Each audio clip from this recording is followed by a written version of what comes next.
Hello everyone, welcome to my channel. I am Garima Singh and in this video we'll be doing the part 2 of our chapter number 7, which is the production function and returns to factor. Hello 11th class. So today we are going to do another very interesting and very important concept from this chapter, which is the production function and return to scale.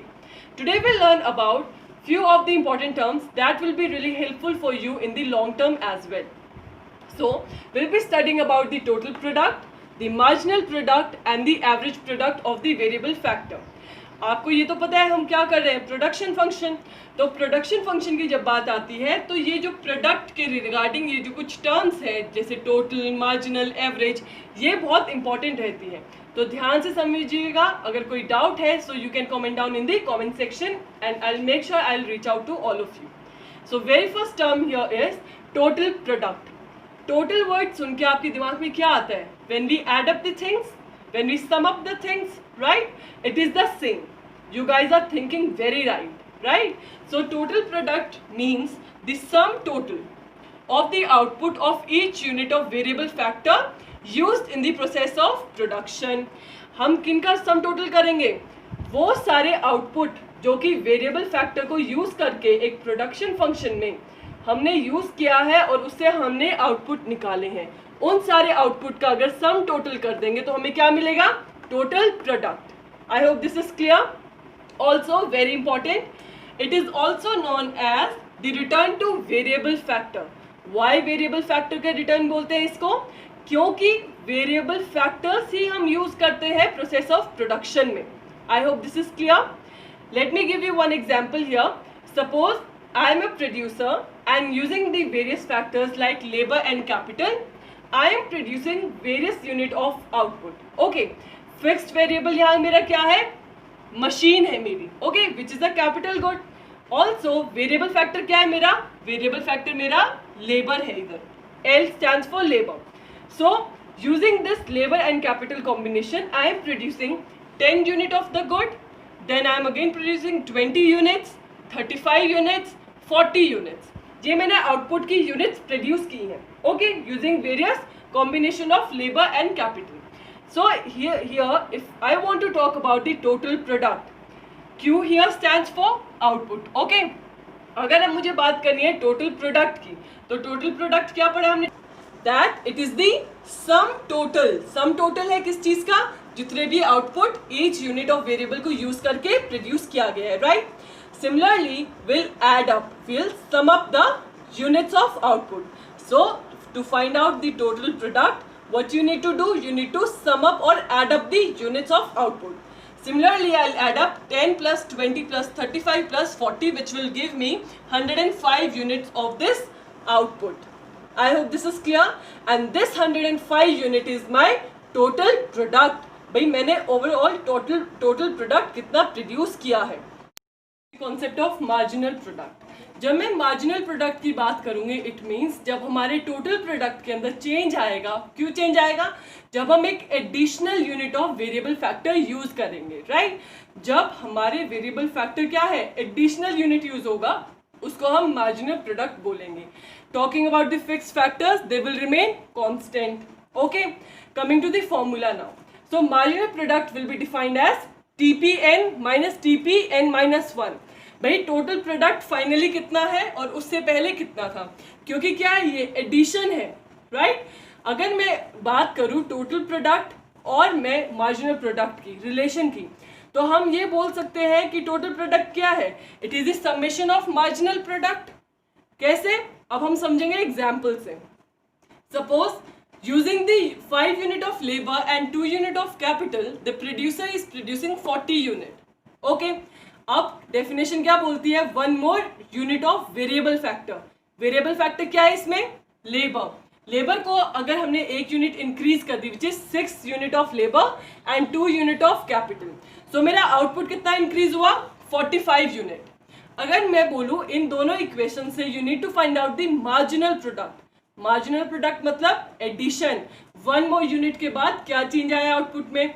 So 45 minus 40 is equals to 5 unit. This will be my marginal product. अब आपको समझ में आया कि जो marginal product है अगर उसको सम टोटल कर दे वो हमारे टोटल प्रोडक्ट ही कहलाएगा. राइट।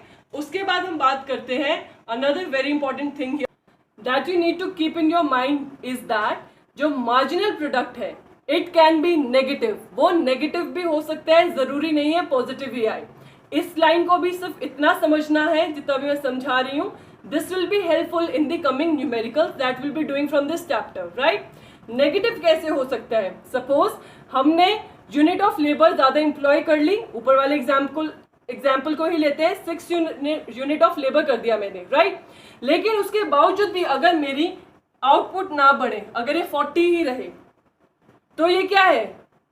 कुछ भी चेंज नहीं हो रहा ना मेरा। अगर मैं बोलती हूँ कि ये यूनिट कम हो जाती है, सपोज ये 38 हो जाए और कम हो गई, क्यों? क्योंकि लोगों ने देखा ज्यादा लोग काम कर रहे हैं। कोई भी, जितने भी लोग पहले मिलजुल कर 100% दे रहे थे, अब वो एफिशिएंटली काम नहीं करेंगे, ठीक है ना। तो कई बार क्या होता है प्रोडक्शन प्रोसेस में, due to the excessive employment inefficiency की प्रॉब्लम आ जाती है, जिसकी वजह से क्या है, हमारा जो मार्जिनल प्रोडक्ट है वो नेगेटिव भी हो जाता है। I hope you understood this concept of marginal product, कि marginal product can be positive as well as negative. आई बात समझ में?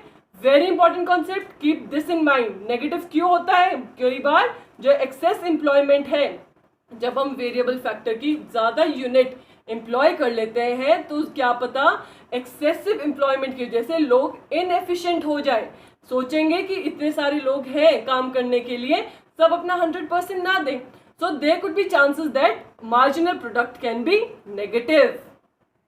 So now coming to the average product. Average product क्या होगा?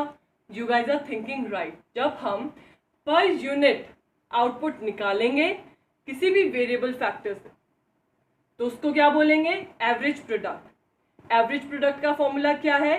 जब हम टोटल प्रोडक्ट को लेबर की यूनिट से डिवाइड कर देंगे, तो हमें पता चल जाएगा पर यूनिट लेबर कितना प्रोड्यूस कर रही है। जब हम आउटपुट पर यूनिट कैलकुलेट करते हैं, it means we are talking about the average product. Okay, so these are the formulas that you need to be memorising: total product, marginal product and the average product, because this will be used in the coming numericals. Let me give you one example here. If the total product is 40 unit, when 5 unit of labor is used, जब 5 unit of labor use करते हैं तो कितना product निकलता है? Total product 40.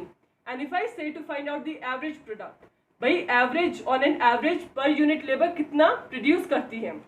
Okay, so AP is what? TP by labor, total product divided by labor unit. So putting the values, 40 by 5 will get 8 unit. So my average product here is 8 unit. I hope this is clear.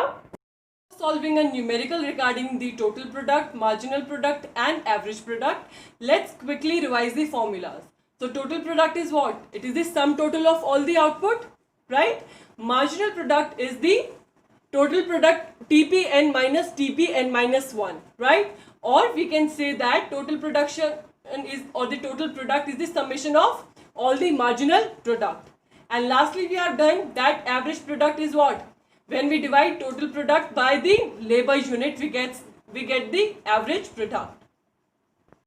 Understand all the concept with the help of an illustration. Okay, suppose my variable factor labor unit is given here, also TP total product दिया हुआ है कि 1 unit of labour है तो 50 है, 2 unit करती हूँ तो 90 यूनिट प्रोड्यूस होती है, 3 120, and similarly if I use 7 unit of labour 147 unit of output. Okay, अगर मुझे अब एवरेज प्रोडक्ट निकालना है, एवरेज प्रोडक्ट का फॉर्मूला क्या होता है? Average product is what? TP divided by L। Per unit की बात करते हैं ना हम, तो TP क्या है? 50 divided by 1 unit of labour, I will get 50. Similarly, I'll divide the second one. TP क्या है? 90, labor 2. 90 divided by 2, 45. यहाँ सेम होता चला जाएगा, 120 divided by 3, 140 divided by 4, 150 divided by 5, 150 again divided by 6, and 147 divided by 7. And similarly, we'll get the same answers, right? Which is our AP. I hope this is clear. Then अब marginal product निकालना है। Marginal product क्या है? जब भी हम एक additional variable factor use करते हैं तो हमारे आउटपुट में क्या चेंज आता है। पहले मैं 50 आ रहा था अगर मैं 1 यूनिट ऑफ लेबर यूज कर रही थी, मार्जिनल प्रोडक्ट क्या रहेगा उधर 50, क्योंकि कोई चेंज नहीं हुआ है। अब मैंने अपनी लेबर इंक्रीज कर दी +1, अब मैं 2 यूनिट ऑफ लेबर यूज करती हूँ। तो एमपी का फॉर्मूला क्या होता है, TPN minus TPN minus 1, right. तो TPN क्या है यार, n मतलब कितनी यूनिट, 2 यूनिट हम यूज करेंगे, तो हमारे यहाँ क्या था 90 माइनस 50। भाई अब हमारे TP2 तो ये है, और ये क्या है TP2 माइनस 1, n माइनस 1 करते हैं ना, तो 90 माइनस 50 40, मतलब 1 यूनिट के ऐड होने से कितने यूनिट में आउटपुट में चेंज आया है, 40 यूनिट्स बढ़ी है हमारी। सिमिलरली जब मैं 3 यूनिट ऑफ लेबर यूज करती हूँ तो मेरा आउटपुट कितना होता है 120, तो मेरा मार्जिनल प्रोडक्ट क्या हो जाएगा, TPN होता है ना, n या मेरा क्या है 3, तो TP3 क्या है मेरा 120, और TPN माइनस 1 क्या होगा 2, TP2 ही तो होएगा, तो n माइनस 1 की वैल्यू पुट की 120 माइनस 90 क्या आ जाएगा 30। ओके, तो सिमिलरली हम सारी वैल्यूज फाइंड आउट कर लेंगे। एक तो था ये टेबल से हम फाइंड आउट करना जब हमें लेबर और टोटल प्रोडक्ट दिया हो। इन केस अगर ये ना दिया हो तो हम कैसे फाइंड आउट करेंगे, लेट्स सी दैट। सपोज अब क्वेश्चन ने पूछा है कि अगर 7 यूनिट ऑफ लेबर यूज की जाती है तो टोटल प्रोडक्ट क्या रहेगा। ओके, तो एवरेज प्रोडक्ट का हमने तो फॉर्मूला किया था, क्या होता है TP/L, total product divided by labour. अगर हम न्यूमरेटर डिनोमिनेटर को चेंज कर दें और TP की वैल्यू निकालें तो क्या आ जाएगा AP into L, average product into labour कर दे तो क्या आ जाएगा टोटल प्रोडक्ट। सिमिलरली तो यहाँ क्या हो गया, टोटल प्रोडक्ट क्या हो गया 21 मल्टीप्लाई बाय 7, मेरा AP क्या था 21, यूनिट ऑफ लेबर कितनी है 7, तो मेरा TP क्या आया 147। ये तो एक वे है TP को निकालने का। दूसरा फॉर्मूला हमने क्या किया था, TP is the summation of all the marginal product, right? So what can do here is you can add up all the marginal product unit, 50 plus 40 plus 30 plus 20 plus 10 कितना हो गया 150, okay, and minus 3 कितना हुआ हमारा 147 unit निकल गया। या तो आप मार्जिनल प्रोडक्ट की समेशन कर लो या आप फॉर्मूले में वैल्यूज पुट कर लो। उसके बाद आता है हमारा एवरेज प्रोडक्ट निकालना। अगर यही आपसे पूछा हो एवरेज प्रोडक्ट निकालना है, अगर आपको टोटल प्रोडक्ट और यूनिट ऑफ लेबर पता है वेरिएबल फैक्टर की, सिंपली आप टोटल प्रोडक्ट को लेबर से डिवाइड कर दोगे, आपके पास एवरेज प्रोडक्ट आ जाएगा। अगर यही मैं मार्जिनल प्रोडक्ट की बात करती हूँ, मार्जिनल प्रोडक्ट क्या होता है TPN माइनस TPN माइनस 1। अब मैं 7th यूनिट पूछ रही हूँ तो n की वैल्यू क्या हो जाएगी 7, तो TP7 minus TPN minus n क्या है 7, तो TP6 हो गई, तो TP7 minus TP6 value put करेंगे तो क्या आ जाएगा -3। आई होप दिस इज क्लियर। अब आपने देखा है कि यहाँ मार्जिनल प्रोडक्ट क्या है नेगेटिव है, ये मैंने आपको समझाया था that marginal product can be negative and by now you know the reason why MP can be negative. I hope this is clear. So 1 mark question में ये भी आ सकता है कि क्या टोटल प्रोडक्ट नेगेटिव होता है, answer is no. Can MP be negative? Answer is yes, MP can be negative. I hope this is clear.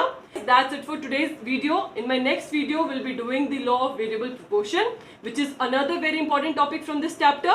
And in this video, if you have any doubt regarding this topic like marginal product, average product and the total product, you guys can feel free to comment down in the comment section and I'll make sure that I'll reach out to each one of you in the comment section itself. Thank you for watching Economics Window by Garima Singh, and if you like this video then do not hesitate to press in the thumbs up icon, and also guys like, share and subscribe to my channel and help us grow each day. Thank you once again.